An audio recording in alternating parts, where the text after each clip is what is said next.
សួស្តីអ្នកនរគ្នាថ្ងៃនេះខ្ញុំមានវីដេអូមួយចែករំលែកដល់អ្នកទាំងអស់គ្នាឲ្យដឹងពីរបៀបនៃការដំឡើងនាឡិកា Vostok អគ្គិសនីមួយហើយមុននឹងយើងធ្វើការដំឡើង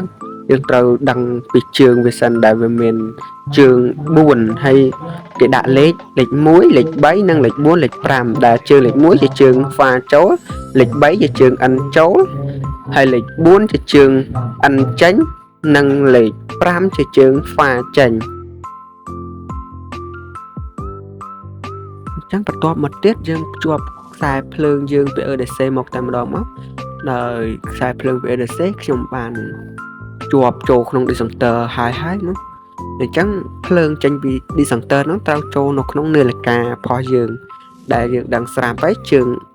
L ត្រូវចូលជើង L in ផុសនាឡិកានិងជើង N ត្រូវចូលជើង N in ផុសនាឡិកាហើយយើង connect ខ្សែវាចូលតែម្ដងទៅ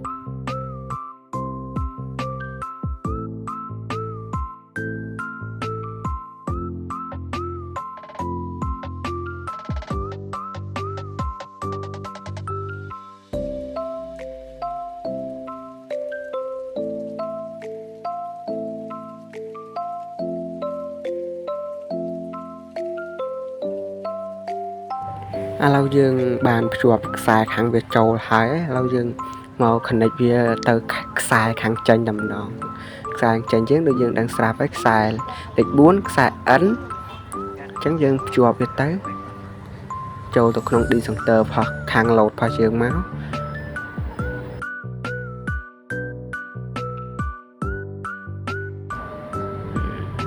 បន្ទាប់មកយើងភ្ជាប់ខ្សែ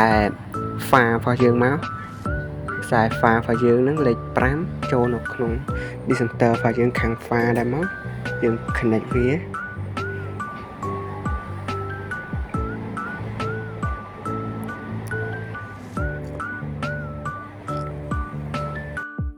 ឥឡូវយើងបានភ្ជាប់វារួចរាល់អស់ហើយអញ្ចឹងយើងសាកបើក disjunction របស់យើងមកហើយយើងតេស្តភ្លើងវាមើលយកប៊ិចភ្លើងយើងចាក់មកខាងនេះខាង in ខ្សែ pha ខាង in មានភ្លើង node គ្មានភ្លើងនេះខ្សែ node ខាង out នោះខ្សែ pha ខាង out មានភ្លើងអញ្ចឹងយើងបានភ្ជាប់វារួចរាល់ហើយគឺវាដំណើរការហើយប៉ុន្តែវាអត់ទាន់វិលថានាឡិការបស់យើងទេដោយសារតែយើងអត់ទាន់បានប្រើប្រាស់ឧបករណ៍ណាមួយយើងអត់ទាន់បានភ្ជាប់ទៅ load ណាមួយទេយើងគ្រាន់តែភ្ជាប់វាទៅកាន់ disjunction ទុកចោលសិនឥឡូវយើងសាកភ្ជាប់ទៅកាន់ load របស់យើងមួយសាមើលនេះកំសៀវដាំទឹកដែលវាកម្លាំងវ៉ាត់វាធំដែរអញ្ចឹងយើងភ្ជាប់វាមកយើងដោតវាចូលទៅ